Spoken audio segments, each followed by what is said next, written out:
On va se retrouver pour cette nouvelle année, nous bien au chaud, avec vous du lundi au vendredi, dans la bibliothèque de Vous êtes formidable. Et à l'heure où l'on surveille un petit peu la température extérieure et surtout la consommation d'énergie, j'en connais une qui va nous emmener en voyage dans le Grand Nord. C'est ce que vous nous disiez en débutant cette émission, histoire de bien nous énerver. Bref, vous nous emmenez au Grand Air. Pourquoi donc? Dites-moi, Tiffaine. Eh bien parce que j'ai trouvé des livres magnifiques et passionnants comme celui-ci qui s'appelle justement Grand Nord. Alors c'est un petit peu pour les plus grands, hein, Kange, hein. C'est plutôt à partir de 7-8 ans. Mais quand on fait la lecture, vous savez, ça peut toujours les intéresser. Alors ce livre-là, eh bien c'est un livre de Jess Goosen et Marieke Tenberge. Et ça nous présente 35 animaux polaires.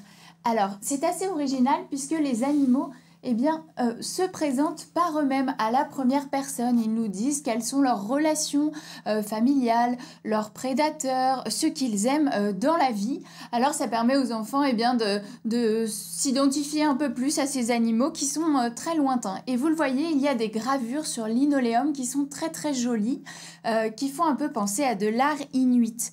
Alors on croise des animaux très connus comme le renne, le phoque ou bien le lièvre, mais aussi des animaux méconnus comme le mergule nain, que je ne connaissais pas du tout personnellement et qui ressemble un petit peu à un manchot. Alors c'est publié aux éditions Rue du Monde et c'est presque autant un livre documentaire qu'un livre d'art. Je vous le conseille, j'ai appris plein de choses. Par exemple, savez-vous Pascal que le phoque annelé trompe l'ours polaire en faisant des bulles dans l'eau? Pas du tout aussi. Alors même le monde animé s'y met, ça va pas du tout. Puisqu'on est dans les questions, j'ai une maman aussi sur ce plateau. Vous avez une maman, vous êtes une maman de deux enfants, si je me trompe pas, c'est Simon et Yanaël, ils ont 7 et 12 ans. J'ai bien entendu ce que disait Tiffaine, 7 ans, on est pile dans la cible là. Ah, pile poil. En plus, très intéressé par les animaux, donc effectivement... Ça peut plaire.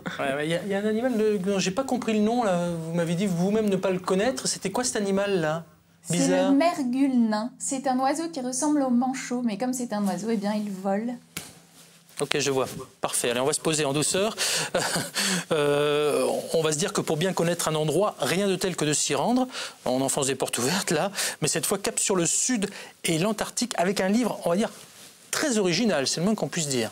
Oui, ça s'appelle Expédition Antarctique et il y a tout dedans pour pouvoir s'y rendre. Pascal, je ne sais pas si c'est vos prochaines vacances, mais Tania Medvedeva et Maria Vishniskaya ont tout mis dedans puisqu'on suit Tom, un aventurier qui prépare son voyage. Alors il nous dit tout ce qu'il faut emporter, il nous explique qui y est déjà allé, les premiers aventuriers par exemple, et puis le fonctionnement de la station météo qui s'y trouve et qui permet de recueillir des données scientifiques très importantes. Alors personnellement, j'ai appris énormément de choses qui pourraient vous intéresser. Par exemple, comment construire un igloo, c'est utile une fois sur place. Comment se forme un iceberg et puis pourquoi les batteries de téléphone se déchargent plus vite quand il fait froid. Mais vous le voyez, c'est un livre très très original puisqu'il a une forme très particulière. Quand il s'ouvre, il peut prendre une forme ronde. Alors d'habitude, on le lit en demi-cercle comme cela, vous le voyez, mais on peut l'ouvrir et ça forme alors un planisphère. C'est très intéressant, c'est les éditions Rue du Monde qui font ça également. Et vraiment, c'est passionnant, c'est très drôle, ça permet à toutes les petites mains de le lire. Et en même temps, c'est très documenté puisque c'est une professeure diplômée de Harvard qui l'a écrit. Parfait, si j'en crois ma vue bio-ionique, il y avait marqué à partir de 8 ans, c'est ça Oui, c'est ça, c'est plutôt à partir de 8 ans et c'est sans limite d'âge puisque c'est passionnant. Parfait, on aime ce qui est passionnant. Vous avez aussi un roman, alors on va grimper un petit peu, là, ça va faire plaisir à notre maman qui est là, on est plutôt dans les collégiens, donc 12 ans, on est pile dedans là.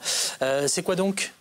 Eh bien, ça s'appelle Les enfants de Noé de Jean Joubert et c'est une réédition en poche d'un roman assez ancien qui date des années 80 et qui imaginait un futur en 2036 avec du dérèglement climatique. Donc on est plein dedans, c'est totalement d'actualité. Et c'est la famille de Simon qui habite dans les Alpes et qui se retrouve piégée par des chutes de neige interminables. Alors il va falloir apprendre à s'organiser à 4, privé d'électricité, privé de radio, coupé du monde. C'est un roman très intéressant pour savoir comment on trouve les ressources psychiques, pour s'organiser, les ressources aussi, eh bien, tout simplement pour se nourrir. Vraiment, je vous le conseille, c'est à la fois philosophique, à la fois drôle. Et figurez-vous qu'on trouve les ressources dans les livres et dans la fantaisie. Donc, je vous le conseille, c'est une fable sur la fragilité de la nature et l'importance de la famille. Pour commencer l'année, je pense que c'est utile. Eh bien, parfait. La sélection livres de notre région et d'ailleurs à retrouver aussi sur le net et les réseaux sociaux. Pensez-y, Tiffen.